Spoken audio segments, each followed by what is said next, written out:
என் மாணவ கண்மணிகளுக்கு இனிய காலை வணக்கம். எல்லாம் வல்ல இறைவனை வேண்டி இவ்வகுப்பை தொடங்குவோம். இன்று நாம் மூதுரை, மூத்தோரின் உரை, அதாவது ஔவையார் அருளிய மூதுரை பற்றி பார்க்க போகின்றோம். மூதுரையில் பழமையான அறக்கருத்துக்கள் உள்ளன. அறக்கருத்துக்கள் என்றால் நல்ல கருத்துக்கள். வாக்குண்டாம் என்றும் அழைக்கப்படுகிறது. அதற்கு இன்னொரு பெயர் வாக்குண்டாம். மூதுரையில் 30 பாடல்கள் உள்ளன. உங்கள் அனைவருக்கும் ஔவை பாட்டி தெரியும் அல்லவா? ஔவை என்னும் மூதாட்டி அருமை தமிழை சீராட்டி அறிவும் செறிவும் நிலைநாட்டி அற்புதம் படைத்தார் கவித்தீட்டி. அவனிக்கு வாய்த்த பெருமாட்டி அவர் ஒழுக்க வாழ்வுக்கு வழிகாட்டி. உங்களுக்கு ஔவையாரை பாட்டியாகத்தான் தெரியும். ஆனால் அவர் சிறு வயதிலேயே பாட்டியாகிவிட்டார். எவ்வாறு தெரியுமா? அவருடைய திருமண வயதில் அவருடைய பெற்றோர் அவருக்கு திருமண ஏற்பாடுகள் செய்தனர். திருமணமாகிவிட்டால் நம்மால் தமிழுக்கு தொண்டாற்ற முடியாது என்று நினைத்து திருமணமே செய்து கொள்ள வேண்டாம் என்று முடிவு செய்து பிள்ளையாரை நோக்கி சென்றார். பிள்ளையாரிடம், இந்த அழகு வேண்டாம், இளமை வேண்டாம், முதுமை தாருங்கள். முதுமை இருந்தால் மட்டுமே என்னால் தமிழுக்கு தொண்டாற்ற முடியும். தமிழ் மீது உள்ள பற்றின் காரணத்தினால் இந்த அழகும் இளமையும் எனக்கு வேண்டாம் என்று மன்றாடி கெஞ்சினார். பிள்ளையாரோ இவரின் குரலை கேட்டு மனமிறங்கி அவருக்கு முதுமையை வழங்கினார். இதுதான் தமிழ் இலக்கியத்தை உயர்ந்த இடத்திற்கு எட்டச் செய்து மகத்தான தமிழ் தொண்டு புரிந்தார் ஔவை பாட்டி.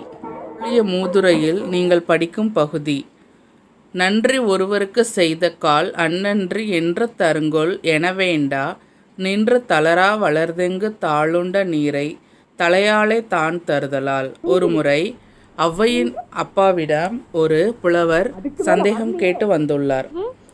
அதை தீர்த்து வைத்தவரே ஔவையார். எவ்வாறென்று பாருங்கள்.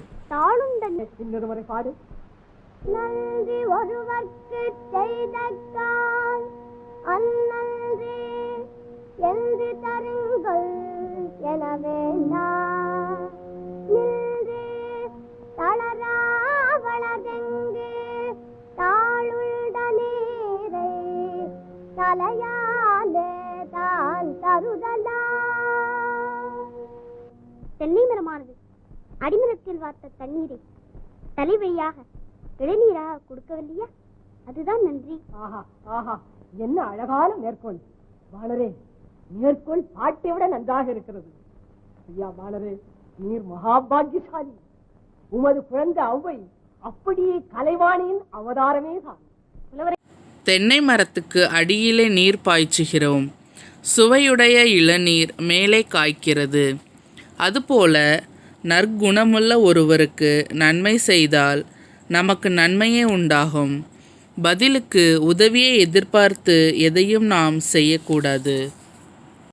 ஔவையார் அருளிச் செய்த மூதுரை. பாடல் 1. நன்மை செய்தால் நன்மை வரும்.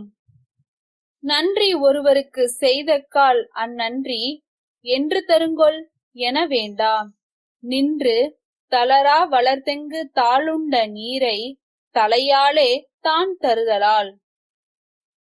இப்பாடலின் விளக்கம், ஒருவருக்கு உதவி செய்யும் போது அதற்கு பிரதி உபகாரமும் நன்றியும் எப்போது கிடைக்கும் என்று கருதி செய்யக்கூடாது.